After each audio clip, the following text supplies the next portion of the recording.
ഇപ്പോൾ P V Anvar MLA ഒതായിയിലുള്ള വീട്ടിൽ നിന്നും പോലീസ് അറസ്റ്റ് ചെയ്ത് നീക്കുകയാണ്.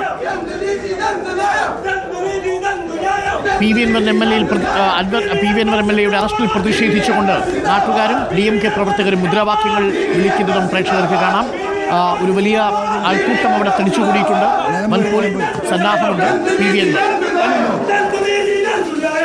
അൻവർ എം.എൽ.എ പോലീസ് അറസ്റ്റ് ചെയ്തുകൊണ്ട് പോകുന്ന ദൃശ്യങ്ങളാണ്. ഒതായിയിലെ വീട്ടിൽ നിന്നുമാണ് P V Anvar MLA arrest ചെയ്തുകൊണ്ട് പോകുന്നത്. ഒരു ചെറിയ ആൾക്കൂട്ടം വീടിന് മുന്നിൽ തടിച്ചുകൂടിയിട്ടുണ്ട്. പോലീസിന്റെ വൻ സന്നാഹമുണ്ട്. വളരെ നാടകീയമായിട്ടാണ് വൈകുന്നേരം ബാലചന്ദ്രൻ DVSPയുടെ നേതൃത്വത്തിൽ പോലീസ് സംഘം P V Anvar MLA arrest ചെയ്യാനായിട്ട് എത്തിയത്.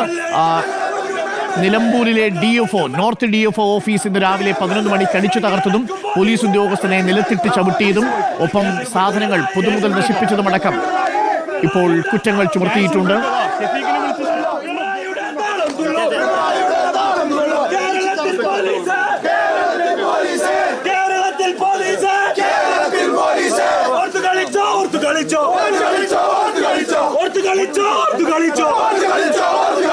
ഇല്ല ഇല്ല ബാപ്പു തരില്ല, ഇല്ല ഇല്ല ബാപ്പു തരില്ല, ഇല്ല ഇല്ല ബാപ്പു തരില്ല, ഇല്ല ഇല്ല ബാപ്പു തരില്ല, ഇല്ല ഇല്ല ബാപ്പു തരില്ല, ഇല്ല ഇല്ല ബാപ്പു തരില്ല.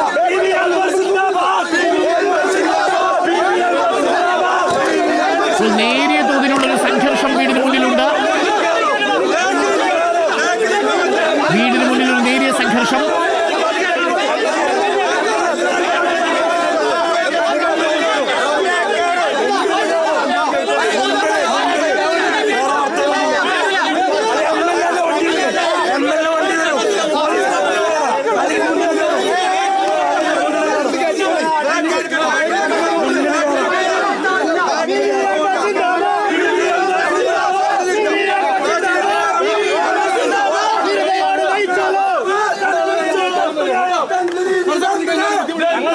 വീടിന് മുന്നിൽ തടിച്ചുകൂടിയ ആളുകൾ ഇപ്പോൾ പോലീസുമായി വാക്കുതർക്കത്തിൽ ഏർപ്പെടുന്നു. നേരിയ സംഘർഷം. അറസ്റ്റിന് കീഴടങ്ങുമെന്നാണ് പി വി അൻവർ എം.എൽ.എ പറഞ്ഞത്. അറസ്റ്റിന് കീഴടങ്ങിയിരിക്കുന്നു. ഇപ്പോൾ പോലീസ് ജീപ്പിലേക്ക് പി വി അൻവർ എം.എൽ.എ കയറ്റുകയാണ്. തത്സമയ ദൃശ്യങ്ങളാണ് പ്രേക്ഷകർ കാണുന്നത്. ഒതായിയിലെ വീട്ടിൽ നിന്നും പി വി അൻവർ എം.എൽ.എ ഇപ്പോൾ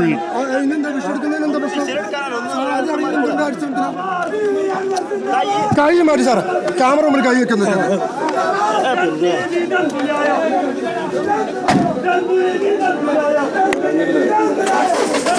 പി വി അൻവർ എം.എൽ.എ ഇപ്പോൾ പോലീസ് വാഹനത്തിൽ കയറ്റിയിരിക്കുന്നു. നേരിയ തോതിലുള്ള ഒരു സംഘർഷം. പ്രതിഷേധിച്ചവർ മുദ്രാവാക്യം വിളിക്കുകയാണ്. നിലമ്പൂർ DFO നോർത്ത് ഓഫീസ് അടിച്ചു തകർത്തതുമായി ബന്ധപ്പെട്ട കേസിൽ 1-ാം പ്രതി പി വി അൻവർ എം.എൽ.എ ഇപ്പോൾ DVSP ബാലചന്ദ്രന്റെ നേതൃത്വത്തിലുള്ള സംഘം ഇപ്പോൾ അറസ്റ്റ് ചെയ്തിരിക്കുന്നു. DVSP ബാലചന്ദ്രനും ഒപ്പം CA അടക്കമുള്ളവരുമുണ്ട്. ഒതായിയിലെ വീട്ടിൽ നിന്നും P V Anvar MLA arrest ചെയ്തിരിക്കുന്നു. Ashkar Ali, P V Anvar MLA അങ്ങനെ പോലീസ് കസ്റ്റഡിയിലാണ്. ഇപ്പോൾ അറസ്റ്റ് രേഖപ്പെടുത്തി പോലീസ് സ്റ്റേഷനിലേക്കാണോ കൊണ്ടുപോകുന്നത്?